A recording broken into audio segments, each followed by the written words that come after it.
சிந்து கவி வந்திருக்கு சொந்தமுள்ள பூங்கொடிக்கு.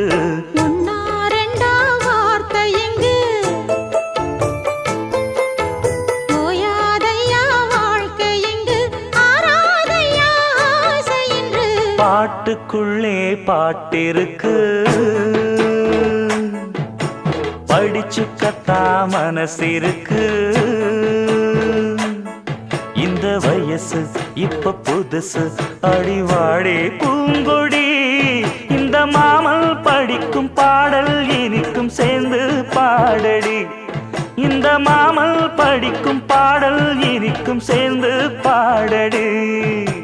பாட்டுக்குள்ளே பாட்டிருக்கு படிச்சுக்கத்தாம